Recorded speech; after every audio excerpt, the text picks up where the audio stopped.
Bien, j'ai un peu modifié en fonction du titre ma présentation, dans la mesure où à la suite des discussions que nous avons eues ensemble, il m'avait semblé que se posaient des problèmes un petit peu généraux en relation avec les concepts qui sous-tendent les phénomènes de panchronie et les phénomènes de transition. Et je me suis aperçu en fait que, en ce qui concerne l'alimentation, le sujet était tellement riche en archéologie, tellement complexe évidemment, comme tous les sujets historiques, tellement riche qu'il faudrait pratiquement une dizaine de séances pour aborder tous les problèmes. Donc je vais survoler la question et j'espère qu'on aura l'occasion d'y revenir dans d'autres séances, et notamment dans la séance de synthèse qui est prévue à l'issue de ces différentes conférences. Alors, le terme de panchronie exprime une durabilité des choses, en quelque sorte, hein, des phénomènes fixés qui ne changent pas. C'est un joli terme que m'avait suggéré Pierre Leroux, Monsieur Pierre Leroux, et que j'ai donc mis dans le titre. Alors voici le plan, donc en deux parties, les concepts du changement, alors à travers évidemment des exemples assez resserrés, hein, je ne peux pas généraliser sur une question aussi vaste, et des études de cas avec les micro-changements au Proche-Orient et les micro-changements en France méditerranéenne. Quand je dis micro-changements, c'est dans une optique spatiale et pas forcément temporelle, et qui ne présage pas de l'importance de ces changements. Alors, un rappel bien connu, la révolution néolithique. Alors là, j'ai plein de petits symboles qui m'effacent les... Oui, mais ça, c'est ma faute. D'accord. Alors, j'espère que ça ne va pas le faire partout. Un rappel qui est connu, c'est la révolution néolithique. Alors, vous voyez ici une illustration. Alors, je l'ai pris sur Internet et il me semble que c'est chinois parce que quand je vois la reconstitution des maisons, c'est exactement les reconstitutions que proposent les archéologues chinois pour leurs maisons du néolithique. Alors, c'est intéressant parce qu'elles sont fondées sur des modèles actuels, comme nous, on représente les maisons néolithiques sur nos modèles actuels. Et donc, elles n'ont pas du tout la même tête en Europe, les maisons néolithiques, et pas du tout la même tête en Chine. Ce qui déjà montre à quel point on est conditionné, d'une certaine manière, d'un point de vue culturel. Bon, c'est assez banal, mais ça méritait de le signaler. Alors, peut-être une image d'Épinal, finalement. On voit les paysans qui travaillent, comme c'est des sociétés qui passaient leur temps à travailler, bien sûr, et qui sont en train de récolter les céréales, qui sont un petit peu l'emblème de cette révolution néolithique. Alors le cadre, finalement, il a été défini il y a très longtemps, et notamment, donc on va être embêté par tous ces petits logos là, qui n'étaient pas dans le diaporama, mais qui ont dû être transférés sur Adobe Illustrator, je vous prie d'en excuser. Donc, le fixisme d'Aristote, hein, l'être humain a une place centrale parmi les êtres vivants. Toutes les espèces vivantes ont été créées telles quelles, qui va être repris par l'essentialisme biblique, avec l'être humain à une place centrale évidemment, et les espèces possèdent des caractéristiques inaltérables, c'est-à-dire que les animaux sont tels qu'ils étaient depuis la nuit des temps. Et enfin, l'aspect scientifique de ce développement, c'est le créationnisme de Georges Cuvier. Toutes les espèces actuelles et disparues ont existé en même temps. Une série d'extinctions de masse fait disparaître progressivement cette diversité. C'est-à-dire que quelque part dans le monde existent toutes les espèces à un moment donné, au départ, et à la suite d'une série de catastrophes, les dinosaures vont disparaître, les autres espèces vont disparaître. Alors, c'est une théorie qui a été fortement critiquée et qui, dans les années 60 et 70, est revenue un petit peu sur le devant de la scène avec les extinctions massives. Donc là, on a ce qu'on pourrait appeler la panchronie, c'est-à-dire la fixité du monde et la fixité des êtres, qui n'a pas qu'une origine biblique, comme vous l'avez vu. Alors, parallèlement à ça, et un peu en opposition, il y a les théories transformistes. Alors, on a le transformisme de Lucrèce, l'organisme, alors je cite Lucrèce ici, l'organisation des corps animaux procède du hasard, qui a groupé les atomes. Alors, l'atome, c'est un terme qui a été inventé par les Grecs, par Démocrite, si je ne me trompe pas, selon des combinaisons qui procèdent de la diversité du vivant. Les êtres vivants luttent entre eux et les anomalies, les monstres, hein, ce qu'on appelait les monstres à l'époque, sont éliminés. Alors cette philosophie du 1er siècle est tout à fait intéressante parce qu'elle met déjà en place le transformisme, qui sera repris d'ailleurs de manière très subtile par les pères de l'Église, et notamment par saint Augustin, lorsqu'il dit que les plantes et les animaux ne sont pas parfaits, mais ont été créés dans un état de potentialité, puisqu'on est bien obligé de se rendre compte que les paysans, les agriculteurs peuvent modifier les espèces.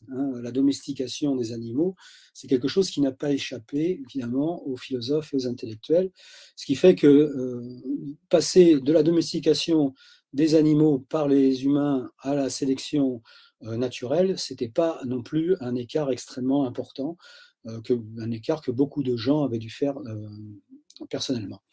Alors évidemment, tout ça, au niveau de la science, va conduire à Charles Darwin, qui nous dit que le vivant évolue sous l'action de mutations transmises par voie de filiation. Lorsque les conditions changent, les espèces présentant des mutations favorables remplacent d'anciennes espèces. L'histoire de la lutte du plus fort, il a dû le dire une ou deux fois dans une phrase, et ça a été monté en... C'est une façon très triviale de résumer, évidemment, son œuvre. Donc on voit que s'oppose dès le 19e siècle, enfin dès l'Antiquité jusqu'au 19e siècle, et encore aujourd'hui, avec le créationnisme, deux thèses finalement, la thèse de la fixité des choses et la thèse du changement perpétuel de la nature et des espèces vivantes et du vivant dans son intégralité.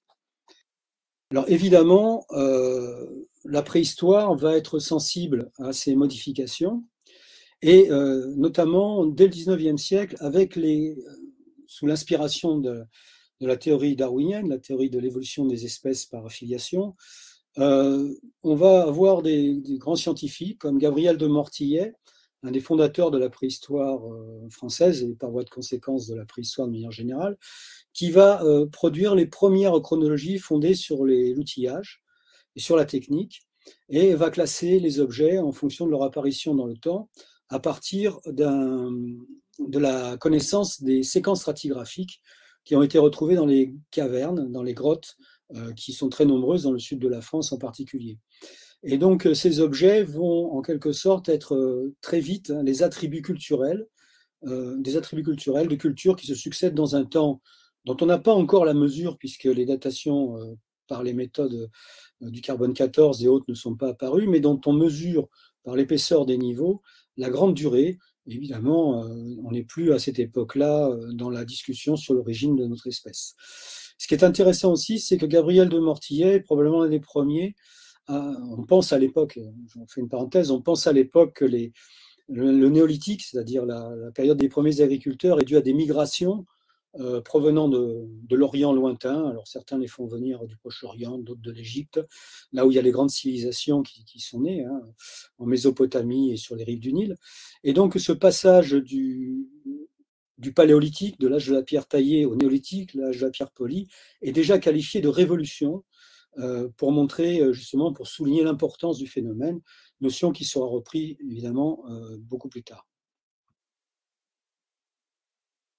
Alors, la préhistoire en question, c'est aussi l'évolution climatique. Comme on le sait, le passage du paléolithique au néolithique, c'est-à-dire le passage d'une époque climatique qui s'appelle le Pléistocène à un interstade qui s'appelle l'Holocène, conduit à un réchauffement global de la planète, à une modification des espèces végétales et à une modification des espèces animales, et donc à un mode de vie qui va se modifier également en fonction des ressources qui sont à la disposition des chasseurs-collecteurs, qui progressivement, selon le modèle standard, disons, vont passer à l'agriculture dans certaines régions du monde. Ces régions du monde qualifiées de foyers de néolithisation, il y en a entre 7 et 8 dans le monde à l'heure actuelle. Alors l'évolution climatique, c'est le principal élément qui va être mis en exergue, notamment par Raphaël Pumpelly, qui est un biologiste et qui est un agronome et qui va suggérer la théorie des oasis en 1908. On pensait à l'époque, c'est plus ou moins vérifié, mais peut-être pas de manière aussi générale qu'à l'époque, que le néolithique correspond au Proche-Orient à une période d'assèchement. Et donc l'hypothèse, c'est que les paysans, enfin les premiers chasseurs-collecteurs, les derniers chasseurs-collecteurs, pardon, étant obligés de se nourrir dans une région qui n'offre plus toutes les ressources nécessaires, vont se rapprocher des fleuves, des rivières et des oasis, et dans les berges de ces points d'eau où la culture est beaucoup plus facile, vont cultiver les céréales et vont commencer à élever les animaux. Donc il y a une espèce d'atavisme auprès de l'eau qui va réunir ces populations et petit à petit la culture et l'élevage vont donner naissance au néolithique. Alors cette théorie sera reprise par Schell de beaucoup plus tard, mais l'inventeur, c'est Pumpelly. Elle aura un certain succès, notamment elle va se compléter avec l'hypothèse Vavilov, qui est un grand botaniste russe, mort en prison à Saratov, victime évidemment de la répression, et qui va montrer la diversité génétique des plantes cultivées dans le monde. Ça va être la biodiversité, ce qu'on n'appelait pas ça encore la biodiversité, mais ça va être sa grande œuvre. D'ailleurs, le séminaire est rendu en hommage à Vavilov, donc c'est tout à fait normal que j'en parle, d'autant plus qu'il est un des créateurs de la notion de néolithique, dans la mesure où il pense que la diversité génétique concerne certains foyers dans le monde, et que c'est cette diversité qui est à l'origine finalement des premières domestications.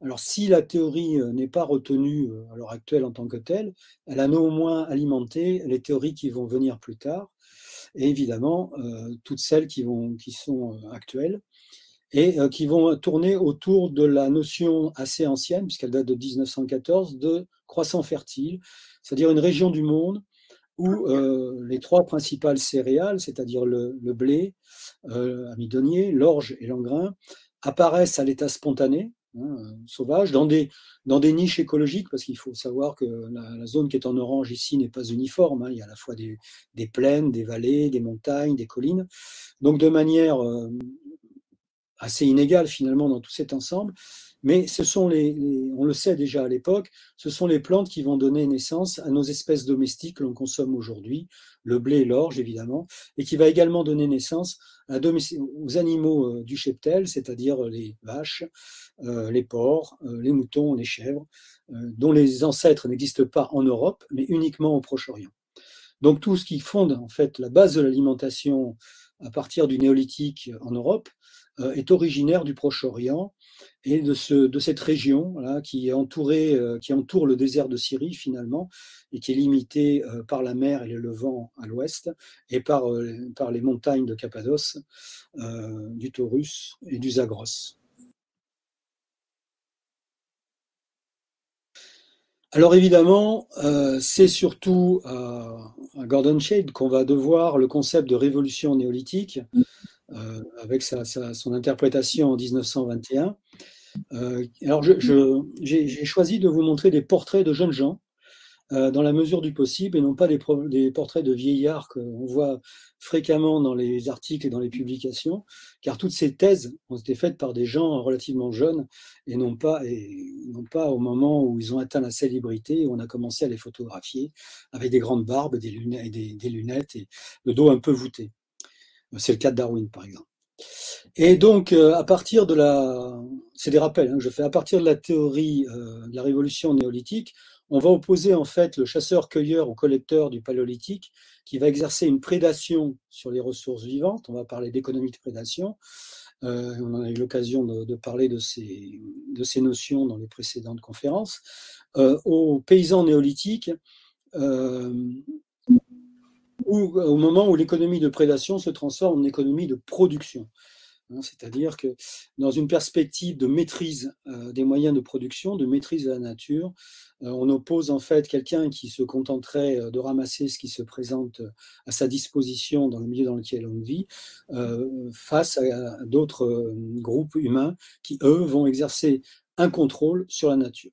C'est assez intéressant parce que cette thèse, en fait, qui est la thèse standard qui fonde la réflexion générale des archéologues en préhistoire notamment, et en préhistoire récente, en ce qui concerne le néolithique, est quand même omniprésente dans pratiquement tous les discours, et va générer en fait un sentiment évolutif assez fort, quelle que soit la période qui est étudiée, et surtout la notion de développement unilinéaire, c'est-à-dire d'une progression de A vers Z, et évidemment va favoriser toutes les thèses déterministes qui vont venir par la suite. Alors évidemment, ce néolithique, c'est une modification importante de l'aspect physique des animaux. Alors je vais donner quelques exemples. On a toujours du mal à distinguer par exemple le cochon du sanglier, hein, en archéozoologie. On fait beaucoup de progrès en ce moment, mais ça reste compliqué, au moins pour l'archéologue un petit peu lambda comme moi qui regarde les os et qui n'est pas capable de distinguer l'un de l'autre. Et par contre, on va réduire très souvent la taille des animaux. Vous voyez en bas à gauche la taille d'un aurochs sauvage, donc une vache sauvage, non domestiquée, qui vivait dans nos régions jusqu'à l'Antiquité à peu près. Et en dessous, deux espèces de bovins qui sont très courantes au néolithique. Alors l'archéozoologue distingue en fait des modifications sur les espèces domestiques et sur les os, par exemple la forme des cornes des mouflons hein, qui change, mais également sur les espèces végétales. Je vous donne ici un exemple parmi d'autres de l'évolution de l'éleusis, qui est le maïs sauvage, au maïs actuel. Donc, changement, modification des caractéristiques de l'espèce qui se passeront en Amérique centrale notamment. Alors évidemment, le néolithique, c'est aussi une invention des outillages, une évolution des outillages. Alors, notamment le perfectionnement de la hache qui va servir à essarter, déforester, débroussailler, mettre en valeur les jardins et les cultures. Ici, un habitant de Nouvelle-Guinée qui utilise une hache en pierre. Et puis évidemment, les meules et les molettes qui vont avoir une importance considérable dans la transformation en farine des graminées en particulier, et puis les faucilles qui serviront à la collecte de ces graminées. Mais c'est aussi des éléments qui sont produits, qui sont nécessaires à ces activités. Un élément qu'on oublie toujours et qui a une importance fondamentale, c'est la roue. Il y a des sociétés qui n'ont pas de roue, qui n'ont pas eu l'usage de la roue, même si elles le connaissaient. C'est pas un élément essentiel, mais c'est peut-être la roue qui a fait le succès du néolithique en Europe et de sa domination sur le reste des continents jusqu'à nos jours. Hein. Imaginez les sociétés modernes actuelles sans dispositif de type roue, que ce soit dans nos montres ou dans nos véhicules. Bon, la poterie, c'est tout à fait banal. Le tissage, qui est également une invention importante. Et puis, tous les éléments qui vont consister à avoir des dispositifs tractés, comme les attelages, les chars, qui vont entraîner plus tard, on le sait, la possibilité d'atteler des araires à des animaux ou à des hommes pour améliorer les rendements et améliorer la mise en valeur surtout des sols. Alors évidemment, ces principes vont donner une théorie un peu académique qu'on va retrouver dans les ouvrages scolaires. Ici, un ouvrage scolaire de sixième, où on voit que les principes fondateurs du néolithique sont l'élevage et l'agriculture qui vont provoquer, on est vraiment dans un développement mécanique, la sédentarisation, la construction des villages et l'invention de la poterie. Alors ça, c'est la thèse presque du début du XXe siècle qui est toujours présente dans les ouvrages scolaires et qui va en fait être largement contredite par les découvertes archéologiques ou au moins pondérée par les découvertes archéologiques. On sait que la sédentarisation est antérieure à l'élevage et à l'agriculture au Proche-Orient, même si ce n'est pas une sédentarisation totalement aboutie comme on pourrait l'imaginer avec des grands villages. De toute façon, les premiers villages du néolithique du Proche-Orient sont des habitations modestes, des structures relativement lâches. Et l'invention de la poterie, qui sera non pas une caractéristique du néolithique, mais une invention tardive, qui viendra beaucoup plus tard, même si elle est connue dans certains pays très tôt, dès le paléolithique, comme par exemple en Chine, c'est une invention qui viendra très tard dans le foyer principal de néolithisation dans le monde, enfin le plus ancien, qui est celui du Proche-Orient. La poterie fera une apparition très tardive. Donc ces éléments qui ne sont plus en correspondance en quelque sorte sont toujours enseignés à nos élèves.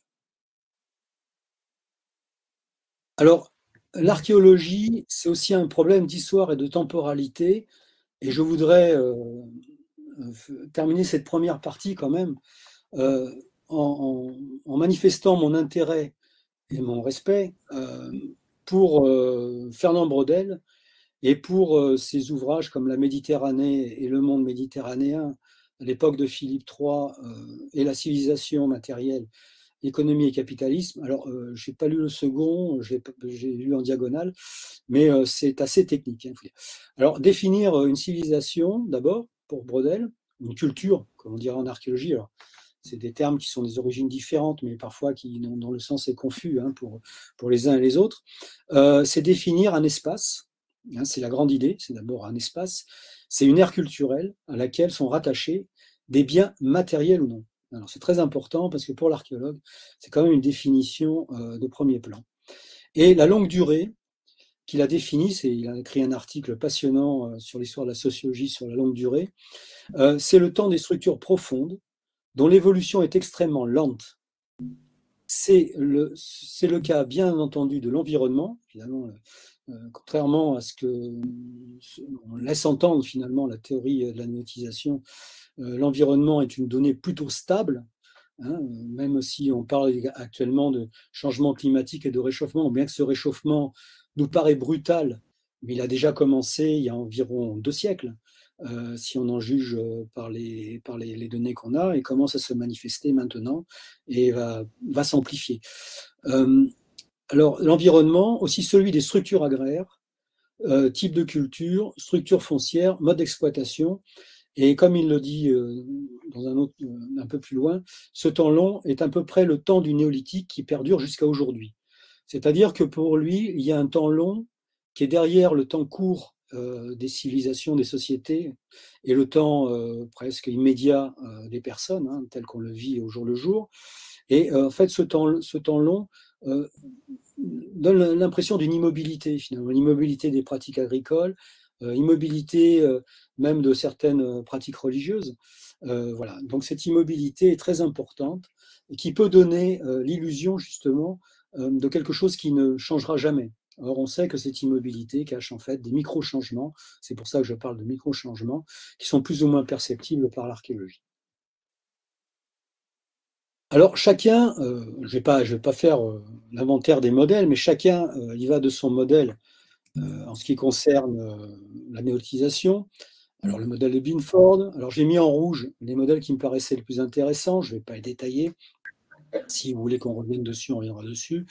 Le modèle de Drias, alors Drias c'est une période de refroidissement au cours du Mésolithique, au moment où les derniers chasseurs-collecteurs commencent à se sédentariser et à acquérir un certain nombre de compétences pour ce qui est de la récolte des céréales, et puis peut-être même une forme de proto-néolithique, et vont subir un refroidissement brutal, le Drias, et les choses vont reprendre après une nouvelle phase de réchauffement. Alors c'est des interstades très courts, dans les périodes géologiques, hein, les grandes périodes climatiques.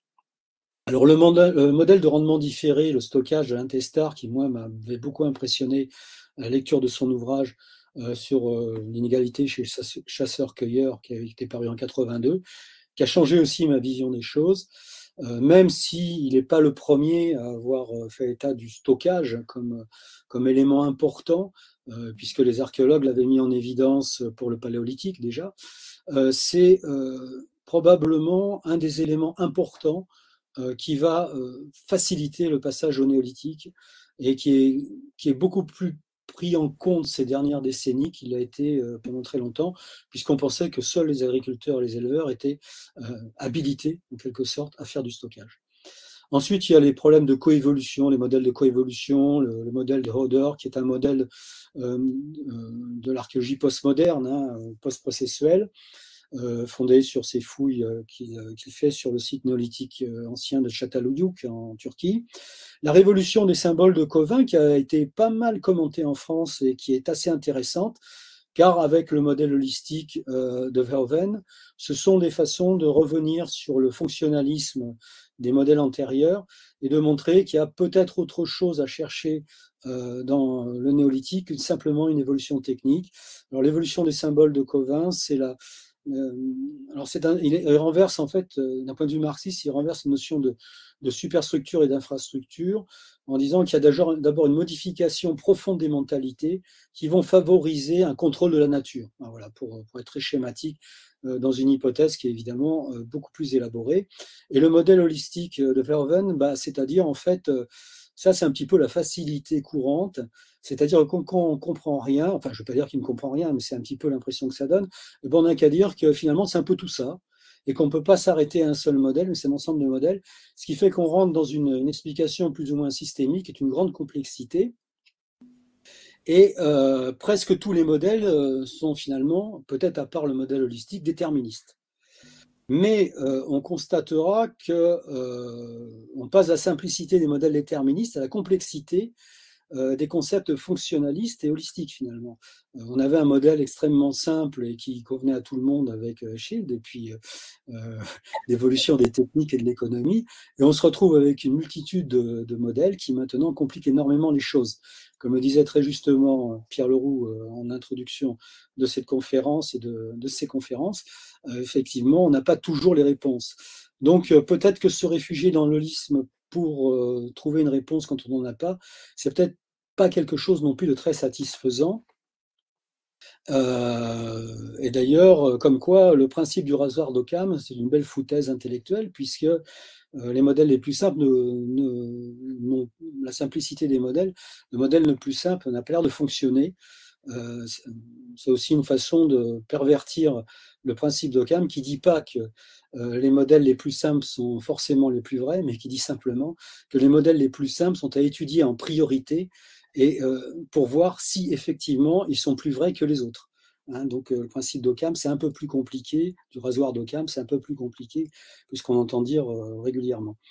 Donc effectivement, ça dépend. Il y a des modèles très simples qui fonctionnent en astrophysique, en mathématiques, en physique, sans qu'ils soient remis en question.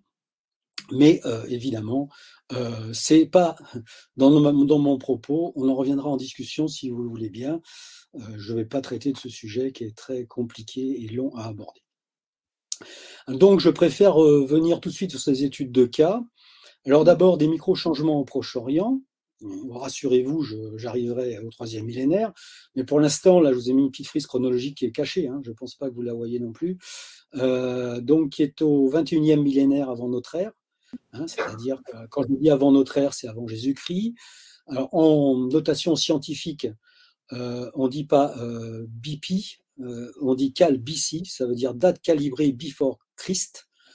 C'est la notation universelle, si vous voulez, cal BP, qui est équivalente à avant Jésus-Christ en français, et qui est équivalente à avant notre ère, ou qui est également équivalente à avant l'ère commune, parce que quand on est indien, chinois, polythéiste, et qu'on n'a strictement rien à faire de Jésus-Christ, on préfère parler d'ère commune, qui est le calendrier commun économique et industriel, plutôt que avant Jésus-Christ. Donc AEC, c'est avant l'ère commune. Donc je vous redonne ces spécifications de manière éclaircie. Donc toutes les dates que je donne sont avant Jésus-Christ. Le 21e millénaire, évidemment, c'est avant Jésus-Christ. Donc au 21e millénaire avant Jésus-Christ, on a un site qui est vers 21 000 avant Jésus-Christ, qui s'appelle Oalo, qui est en Israël, qui est apparu à la suite d'une sécheresse assez importante qui a fait descendre le lac de Tibériade et qui a dévoilé sur ses rives un site archéologique qui a été, je ne me souviens plus, je crois qu'il a été fouillé à la fin des années 70, début des années 80, mais je ne suis pas sûr des dates, et qui a livré un habitat du Paléolithique proche-oriental, et qui avait la particularité d'être un ensemble de petites habitations de type hutte. Alors, la hutte, ça ne fait pas forcément un village, c'est le campement des chasseurs-collecteurs. Pour qu'il y ait un village, il faut en général qu'il y ait un habitat qui soit pérenne, c'est-à-dire qu'il y ait des choses qu'on ne puisse pas déplacer, qui soient sur place. Ça ne veut pas dire qu'on n'y revient pas en laissant les choses en place. Et puis en général, pour qu'il y ait village, je prends ici la notion des historiens, il faut qu'il y ait des sépultures autour, ce qui n'est pas forcément le cas ici. Mais on a affaire à un campement, on ne peut pas parler d'un village, qui a livré de très grosses structures de cuisson. Et également, à côté de ces structures de cuisson, une meule dormante, l'analyse a montré qu'elle contenait des grains d'amidon et elle a donc servi à broyer, à moudre des végétaux de type céréales.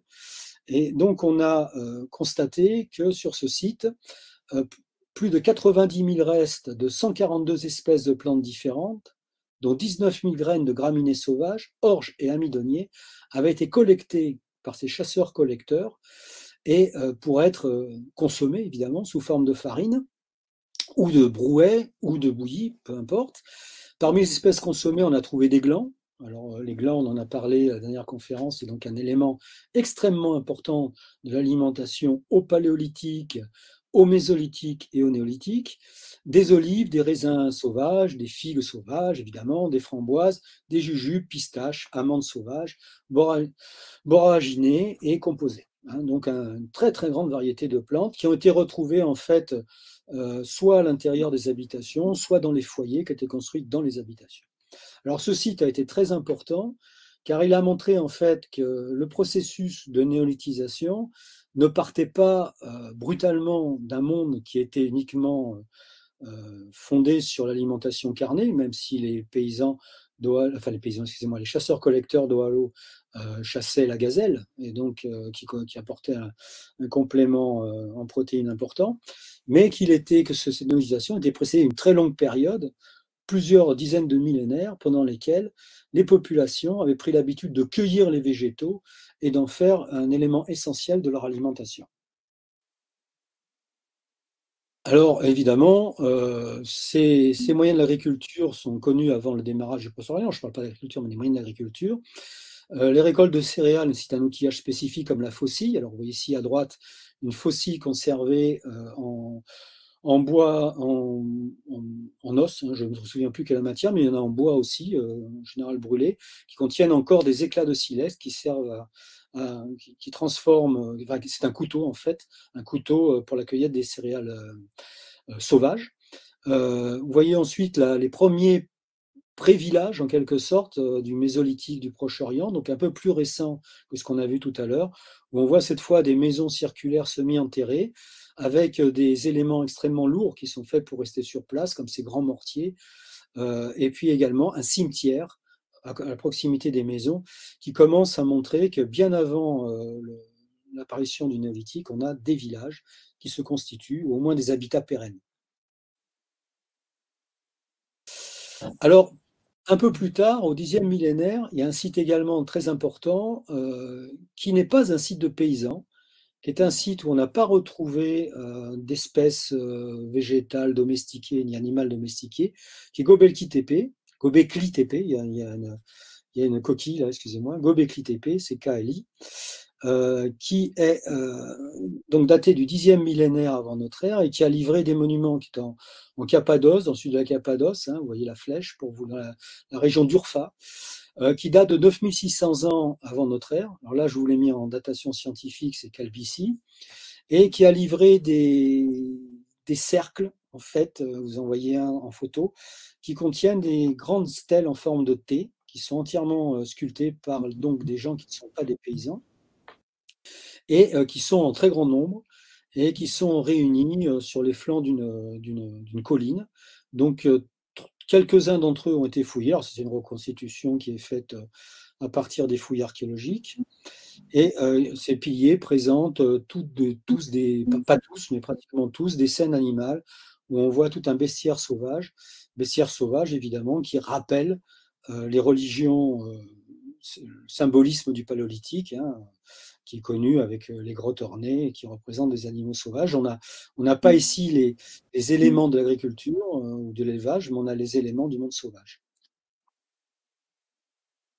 Alors, ce site de Göbekli Tepe est intéressant parce qu'il a également livré, ce qu'on a peut-être du mal à voir sur ce plan, mais croyez-moi sur parole, des habitations rectangulaires qui sont proches de ces sites un petit peu emblématiques, hein, mégalithiques, on dirait aujourd'hui, qui ont livré ces habitations rectangulaires de petite taille, des cellules en fait, associées les unes aux autres, un petit peu comme on verra plus tard à Châtelluyou, qui ont livré énormément de mobilier de broyage et il semblerait que c'est à l'intérieur de ces maisons, de ces espaces domestiques, on ait réalisé le broyage de très grosses quantités de céréales qui étaient probablement contenues dans des cuvettes, hein, creusées dans les rochers, et que ces céréales auraient servi à organiser des banquets, enfin, ouais, alimenter, si vous voulez, en boisson des banquets cérémoniels. Et donc, serait à l'origine, en quelque sorte, pour être une explication des processus qui ont conduit à l'agriculture et à l'élevage. Alors, c'est très embêtant parce que d'une part, les- les connaissances stratigraphiques de ce site sont assez imprécises. On s'aperçoit en fait que les habitations rectangulaires sont beaucoup plus tardives par rapport aux monuments antérieurs, là, les grands piliers hantés, qui eux sont datés de 9000 hein, avant Jésus-Christ, et qu'en fait ces habitations sont beaucoup plus récentes. Au moment où elles sont construites, les grands sites à, à piliers hantés sont en partie enfouis par des glissements de terrain, hein, des coulées de boue, qui les ont fait pratiquement disparaître. Et au moment où les gens viennent habiter ces maisons alors, pour produire la farine de céréales, on est déjà dans une époque pleinement agricole dans l'ensemble du Proche-Orient.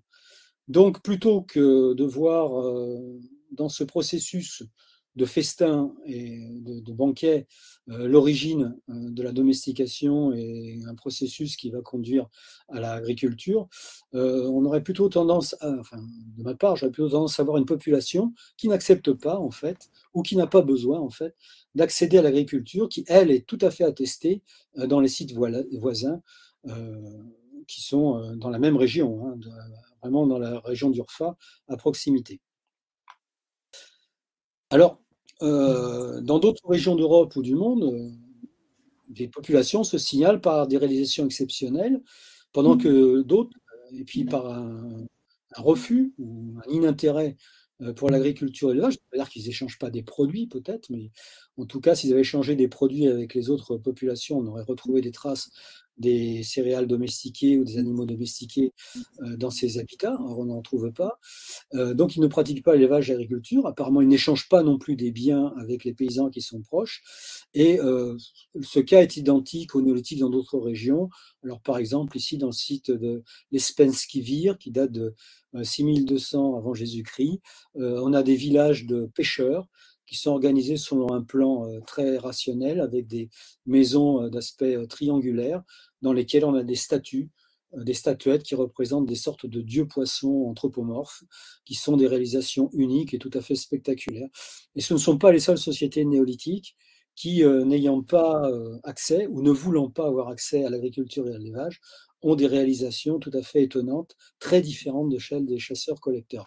Alors, ce qui est intéressant dans le cas de Göbekli Tepe que je vous ai présenté tout à l'heure, c'est que ces piliers hantés vont être repris quand même par les agriculteurs, mais ils vont être anthropomorphisés, c'est-à-dire que dans les sites qui entourent Göbekli Tepe, on va retrouver des piliers hantés avec des mains, comme si on avait affaire en fait à des figurations humaines et non plus à des piliers qui reçoivent des figurations animales. Donc il y a une continuité entre ces populations qui refusent l'agriculture et ces populations qui l'acceptent, avec sur le plan au moins des symboles. Alors, on pourrait engager toute une discussion passionnante autour de ce sujet, mais je peux pas, j'ai pas le temps, et on va passer au micro-changement en France méditerranéenne qui concerne directement mon propos. Alors, ces changements en France méditerranéenne, je vais tout d'abord vous poser un petit peu le cadre chronologique, et notamment celui de la culture de Fontbouisse, qui est de 2700, qui dure entre 2700 et 2200 avant Jésus-Christ. Mais avant de le faire, je vais d'abord vous donner le cadre géographique. La région qui nous intéresse ici, bien loin de l'Alsace, c'est le début du sud-ouest de la France, c'est-à-dire nous sommes en rive gauche du Rhône et nous avons en jaune toute une série de collines calcaires et de plaines littorales ou de plaines fluviales qui vont accueillir un très grand nombre d'habitats de la fin du néolithique dans le sud de la France. Et en fait, cette région se présente comme une sorte de gradin ouvert par la mer qui est au sud, hein, qui s'ouvre au sud, avec une région littorale assez large par endroits, mais qui est large aujourd'hui parce qu'il y a beaucoup de dépôts de limon venant du Rhône, mais qui était beaucoup plus étroite au néolithique et qui est une zone de plaine dans laquelle, depuis que l'archéologie préventive existe, on a retrouvé une multitude de sites du néolithique final, parfois de très grande extension, puisque certains font jusqu'à 10 hectares pour ceux du néolithique final, mais on connaît des sites du néolithique moyen encore plus étendus, faisant plusieurs dizaines d'hectares, parfois atteignant la centaine d'hectares. Et puis en arrière-plan de cette zone littorale, une région de collines calcaires, qui est ici en jaune, qui va également livrer énormément de sites, et notamment les fameux villages en pierre sèche, qui sont parmi les vestiges les mieux conservés de la préhistoire européenne, et qu'on compte par centaines dans ces régions, malheureusement trop peu étudiées. On doit être une poignée d'archéologues à s'y intéresser, alors que ça devrait faire l'objet probablement de grands programmes à l'échelle européenne.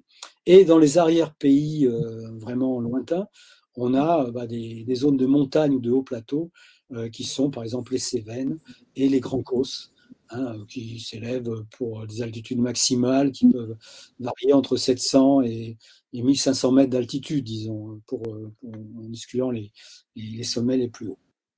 Donc, ce gradin, plaine, colline, montagne, va déterminer évidemment des habitus un peu différents, de même population, qui fréquentent probablement ces différents milieux, mais qui présentent les unes les autres des particularismes qui permettent de bien cerner leurs traits culturels.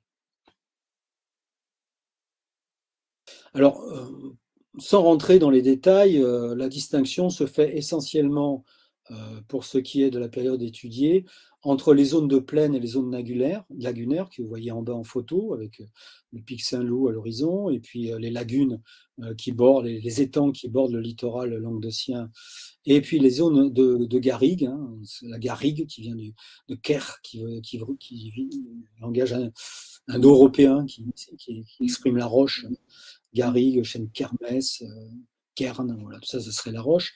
Et donc, ces paysages de garrigue qui sont des paysages de petites plaines sédimentaires, de petits bassins encaissés par des collines calcaires, ou parfois le calcaire à fleurs, hein, comme vous voyez sur les photos, avec un paysage constitué de chênes et puis de son cortège végétal, chênes qui ont donné aussi le nom à la famille végétale qu'on appelle la garrigue, hein. L'unité végétale s'appelle la garrigue. Il faut distinguer des garrigues qui sont la région où pousse cette végétation. Bon, on ne va pas rentrer dans les détails. On a environ 1000, maintenant, je dirais 1500 habitats qui sont assez bien localisés, qui datent de cette période, du Rhône jusqu'à l'Orbe, hein, qui sont les deux fleuves que vous avez à droite et à gauche sur le schéma. Donc, évidemment, sur ces 2000 habitats, on en a étudié quelques dizaines, malheureusement. Et on a pu établir depuis très longtemps, depuis les années 50 à peu près, un système chronologique qui tient assez bien la route, qui a d'abord été fondé sur la céramique, avec l'évolution des styles céramiques, comme dans beaucoup de régions de France, et puis à partir des années 50 sur les datations dites absolues, c'est la datation carbone 14, qui ont permis de distinguer trois grandes périodes, avec une évolution des formes de la céramique, qu'on peut résumer ainsi, avec une première période avec des vases très peu décorés, une seconde période avec des vases décorés de motifs assez riches, de cannelures, d'incisions, de grands cordons sur les céramiques de stockage. On est revenu ensuite à une phase beaucoup plus simplifiée où le décor se fait beaucoup plus simple et qui correspond en gros à l'apparition de la métallurgie dans la région, qui est suivi ensuite par un développement de la métallurgie et l'apparition de la culture de Fontbuis avec ces vases magnifiques qui sont d'une très grande habileté. Hein, c'est parmi la plus belle céramique qu'on connaisse dans le bassin méditerranéen pour la période néolithique, avec des vases à forme segmentée, alors que les formes antérieures ne sont pas segmentées. Et c'est à la fin de cette période qu'on voit apparaître la céramique campaniforme. Et donc, on varie entre 3500 avant Jésus-Christ jusqu'à 2200 avant Jésus-Christ. Donc, c'est un long laps de temps qui dure plus d'un millénaire, pendant lequel vont se succéder différentes cultures archéologiques avec leurs variantes, qui ont reçu des noms en fait de lieux, hein, des noms de lieux du Languedoc. Alors la culture Saint-Pons-Savencas, culture de Ferrières, culture de Fontbouisse, ou Épiferrières, parce qu'on a du mal à la localiser précisément. On n'a pas de site éponyme en quelque sorte. Alors la culture qui va nous intéresser ici, c'est du 3e millénaire, c'est la culture de Fontbouisse, que vous avez sur la diapositive, qui correspond à la phase 3 du néolithique final. Il y a 4 phases, ça correspond à la phase 3, donc néolithique final 3. Alors, les phases 1 et 2, ferrière et épiferrière, et je ne vais pas m'étendre dessus, ce sont des phases qui sont extrêmement documentées par les sépultures. On connaît des milliers de dolmens et d'ossuaires en grotte qui appartiennent à cette culture. Quelques bâtiments et des fosses isolées. Et les premières enceintes vont apparaître à cette époque-là, mais malheureusement, on ne connaît pas véritablement l'habitat. On a probablement affaire à des populations extrêmement mobiles qui ont laissé peu de traces au sol. La phase 3, qui est la phase qui va nous intéresser, celle de la culture de Fontbouisse, correspond en revanche à un habitat regroupé et très étendu, puisque je vous ai dit, on peut avoir des sites qui font jusqu'à 10 hectares. Des bâtiments sont nombreux. On a de vastes systèmes de construction avec des fossés qui s'interpénètrent, qui se recroisent dans les plaines, et une forte densité d'habitat dans toutes les régions. On peut dire que pratiquement tous les secteurs sont occupés. On retrouve des habitats de la culture de Fontbouisse aussi bien dans les zones de collines, parfois sur des perchements, que dans les zones basses, au contact des plaines alluviales, et également sur les lagunes littorales. Et peut-être même, on les soupçonne, mais on ne les a pas encore trouvés, des habitats sur pilotis en bord de lagunes.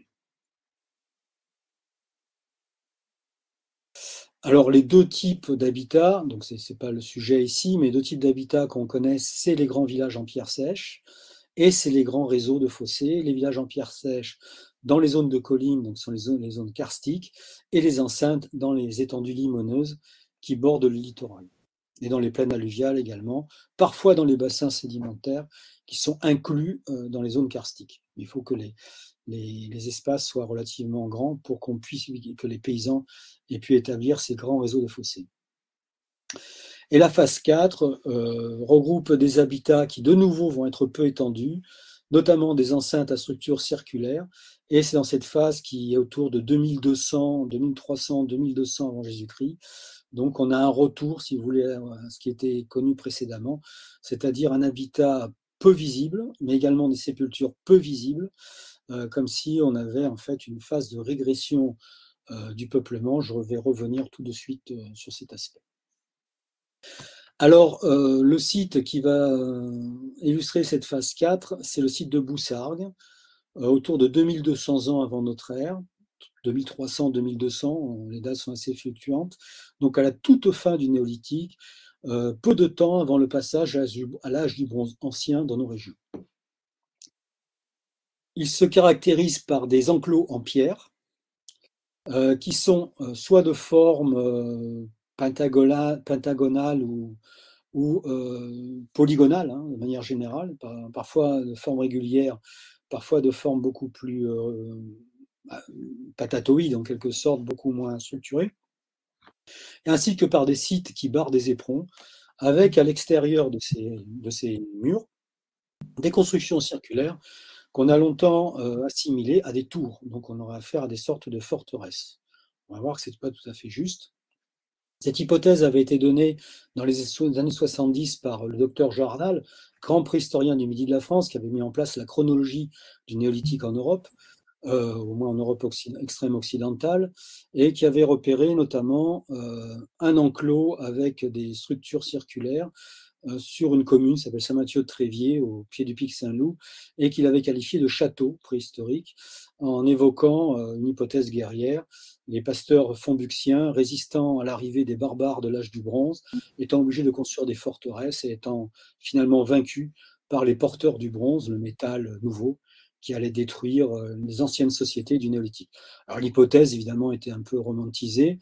Elle avait le mérite de correspondre à des réalités qui étaient celles de l'époque, hein, des problématiques qui se posaient sur le remplacement culturel. Donc remplacement culturel dit à la migration, à l'invasion, et c'est une théorie qui a été une thèse qui a été longtemps défendue et qui a eu valeur d'exemple. Hein. On trouve dans Archéologia, on en parle, enfin toutes les revues en parlaient, jusque dans les années 80 à peu près. Alors, elle se fondait évidemment sur des exemples connus, notamment, alors elle se fondait d'abord sur la présence de ces constructions circulaires. Vous voyez que sur une reconstitution des années, du début des années 80, on a ici ces bases, qui seraient des bases de tours construites en pierre, avec des remparts assez hauts, hein, de plusieurs mètres de hauteur, sur lesquels étaient appuyées les habitations qui ont été retrouvées à l'intérieur des enclos. Hein. C'est tout à fait fondé, si vous voulez, par rapport aux hypothèses de l'époque. C'est pas critique, c'est juste que maintenant on pense plus tout comme ça. C'était également fondé sur les comparaisons avec les oppidas de l'âge du fer, très nombreuses dans la région de Nîmes en particulier, au nord de Montpellier aussi, avec une reconstitution ici sur le site de Nage, où on voit la base d'une très grande tour. Et vous voyez le plan sur la diapo de droite, où vous voyez bien les tours qui sont à l'extérieur du rempart, qui se détachent. Alors on trouvait en Espagne, dans le sud de l'Espagne, on trouve dans le sud de l'Espagne des exemples comparables, avec ici la citadelle de Los Minares, qui est dans le sud de l'Espagne, où on voit des reconstitutions qui étaient proposées par les archéologues ibériques, avec des remparts, hein, construits cette fois en terre, sur fondation en pierre, avec leur tour également en terre. Alors, je ne sais pas trop quoi penser de cette reconstitution, parce qu'il ne me semble pas que les résultats archéologiques aient permis de la proposer. Les habitats étant réduits à des sortes de huttes qu'on voit à l'intérieur, protégées derrière ces fortifications. Alors, évidemment, ce n'est pas le seul exemple qu'on connaisse de Castro, hein, en Espagne, il y en a plusieurs, et il est tout à fait plausible, quelle que soit l'importance donnée à ces dispositifs, aux infrastructures, que ce soit des dispositifs défensifs. Donc, sur ces exemples, évidemment, qui étaient connus dès les années 1950 et surtout pendant les années 1960, Jean Arnal pouvait comparer le site du Lébous, que j'ai présenté tout à l'heure, à ces citadelles de l'âge du cuivre, donc de la fin du néolithique, du sud de l'Espagne. Ça n'avait rien d'outrancier.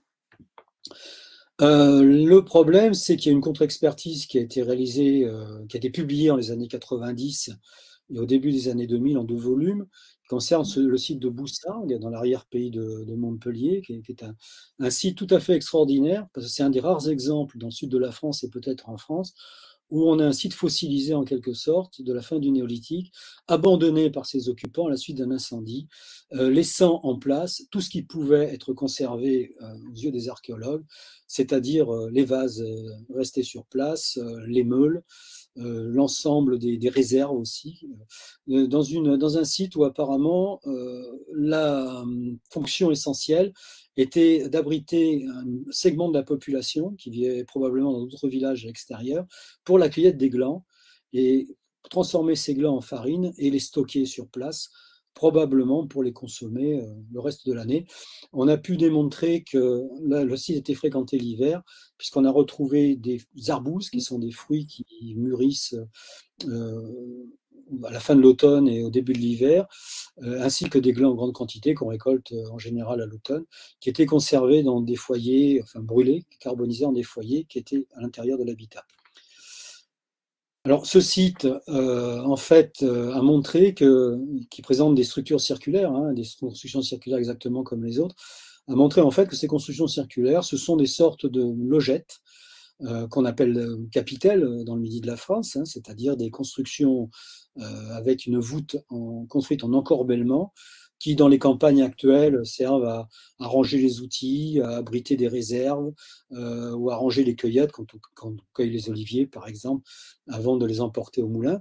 Et on a pu reconstituer le processus de destruction de ces capitelles en retrouvant les toitures effondrées faites de l'ose plate à l'intérieur de ces habitations, en fait, de ces petites habitations qui ne sont pas des tours. D'ailleurs, l'hypothèse des tours était un petit peu impossible dans la mesure où lorsque l'on construit une tour en pierre sèche, pour qu'elle tienne, c'est une pierre sèche, c'est-à-dire pierre sans ciment. C'est uniquement les pierres qui tiennent par leur propre poids. Donc quand on construit une structure en pierre sèche de type tour, il faut qu'elle soit pleine. Si on veut qu'elle résiste au temps et qu'elle soit pas facile, qu'elle se détruise pas par elle-même, simplement détruite par un coup de boutoir. Ce serait tout beaucoup trop fragile. On ne peut pas élever sur une très grande hauteur des structures qui font moins d'un mètre, des murs qui font moins d'un mètre d'épaisseur sur 3-4 mètres en espérant qu'ils tiennent. C'est pas possible. Hein. D'ailleurs, je vais lancer un programme de reconstitution sur le site de Cambus, un autre site de la même époque, pour montrer que ça ne tient pas. Et s'il existe bien des tourelles dans les garrigues, des tourelles qui sont construites, qui font parfois jusqu'à 2,50 m de hauteur, mais elles sont pleines. Hein, c'est des tourelles de bergers qui servent à surveiller les troupeaux de loin. Donc ces tourelles sont pleines. Jamais ils ont construit des tourelles creuses. Elles datent toutes du 19e siècle hein, pour les plus anciennes. Donc l'hypothèse qui a été donnée par Boussard, c'est qu'en fait on a affaire à des petites unités de stockage ou d'habitation qui sont liées à un enclos, tout simplement. Alors, c'est ce que permettait la fouille fine, en fait.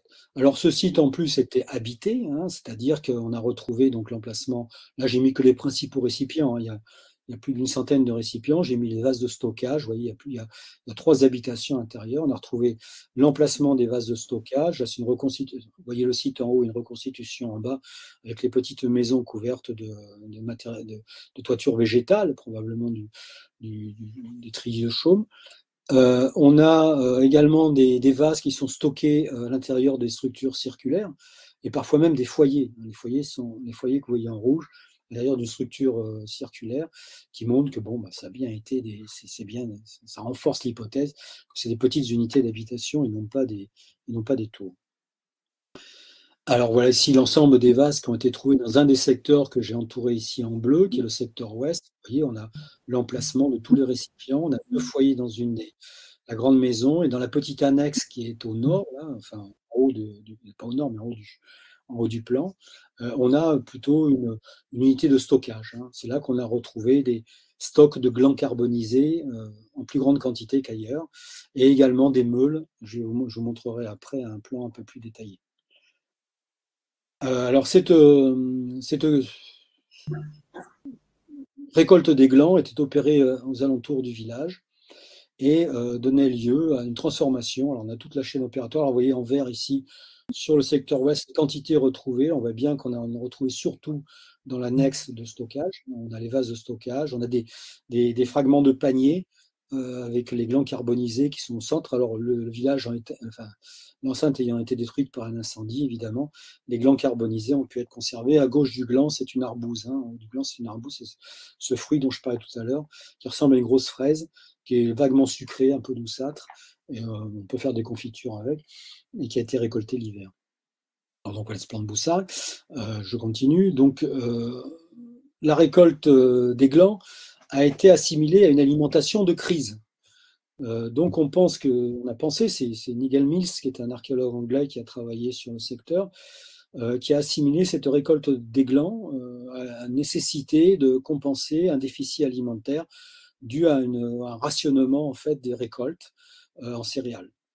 Et c'est l'hypothèse qui a longtemps été promue, et en particulier par les fouilleurs hein, qui ont publié le site, mais on s'est aperçu assez rapidement qu'en fait la consommation de glands, comme je vous disais tout à l'heure, est très ancienne, hein, puisqu'elle remonte au Paléolithique dans certaines régions, mais surtout elle est courante dans tous les sites pendant tout le néolithique final dans la région. On va retrouver du gland partout, absolument partout, et donc c'est une consommation qui est habituelle.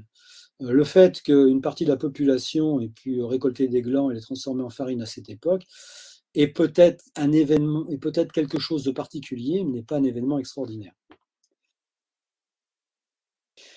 Quand on regroupe les données à l'intérieur de l'habitat de Boussard, on voit qu'en fait, à l'intérieur de la maison, celle qui est donc au nord, hein, sur le plan, vous voyez l'annexe au sud, la maison au nord, ce qu'on appelle la maison, c'est-à-dire là où se déroulent les principales activités domestiques, l'espace où on a 2 foyers. Autour de ces 2 foyers, on a des stocks de vases, une sorte de vaisselier, si vous voulez, qui est regroupé et qui présente des caractéristiques morpho-décoratives très différentes, qui sont connues dans la région pour appartenir à des groupes culturels de la même entité culturelle, mais provenant de secteurs différents. À gauche, des récipients qui proviennent beaucoup plus de la région, et à droite des récipients qui seraient originaires d'une zone beaucoup plus éloignée, c'est-à-dire les Grands Causses, hein. Et donc, on aurait ici deux groupes familiaux avec leurs particularismes qui se seraient regroupés à l'intérieur d'un habitat pour faire la cueillette des glands pendant l'hiver. Provenant peut-être de deux villages différents, c'est une des hypothèses. L'autre hypothèse, ça serait qu'on ait affaire à deux familles qui sont représentées par des potières qui viennent de villages différents et qui reproduiraient les traditions céramiques de leur village, le cas étant particulièrement attesté en ethnoarchéologie.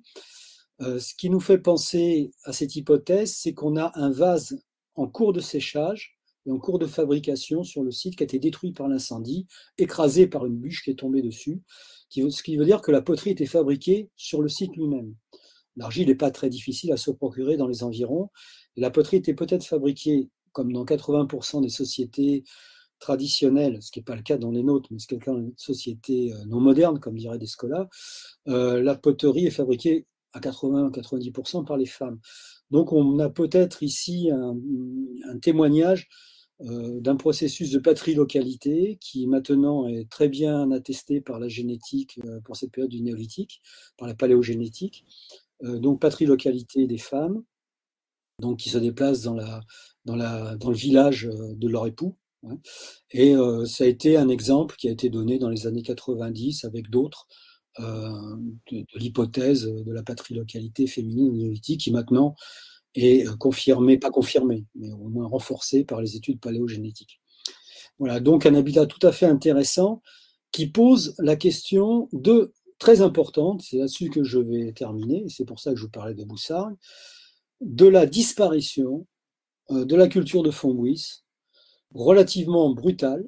Voici des courbes ici qui sont faites sur 4 zones ateliers où j'ai regroupé l'essentiel des densités d'habitat pendant entre 4000, correspond au néolithique moyen, 4000 avant Jésus-Christ, jusqu'à 2000 avant Jésus-Christ, qui correspond à l'émergence de l'âge du bronze dans nos régions.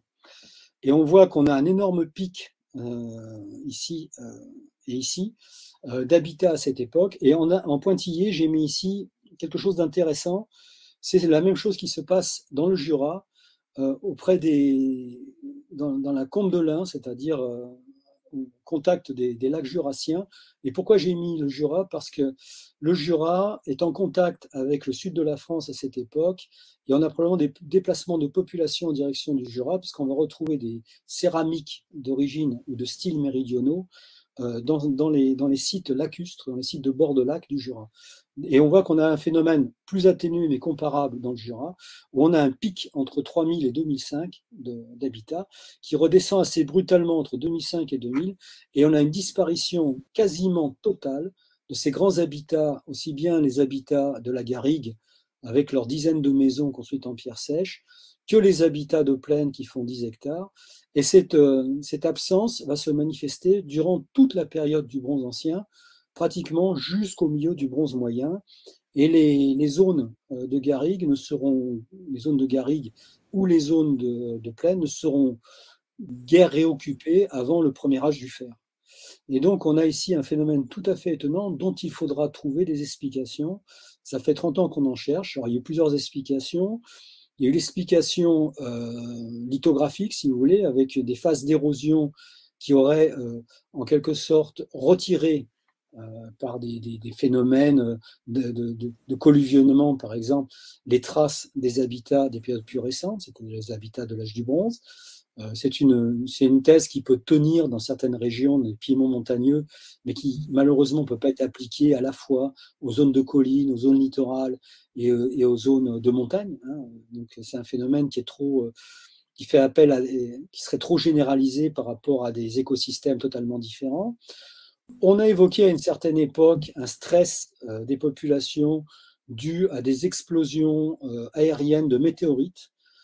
C'est un géomorphologue, Marinès Courti, qui avait suggéré cette hypothèse en retrouvant des signaux cosmiques extraterrestres dans les sédiments de ces sites, mais l'hypothèse n'a pas été retenue, donc l'hypothèse du stress dû à des pluies de météorites, en fait, qui auraient fait disparaître les grandes civilisations du bassin méditerranéen, et les petites civilisations du sud de la France.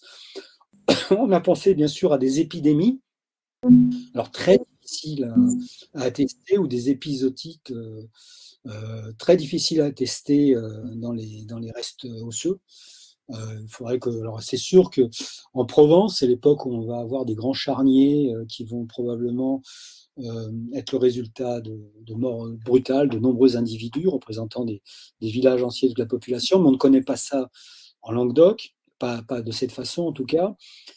On a pensé évidemment à l'ancienne hypothèse des migrations, des invasions, la destruction des sites par incendie, comme dans le cas de Boussargues, mais qui n'expliquerait pas le dépeuplement à la suite de ces phénomènes. Il faut imaginer que des gens sont venus d'ailleurs, ont massacré les populations sur place, mais ils ne les auraient pas remplacées.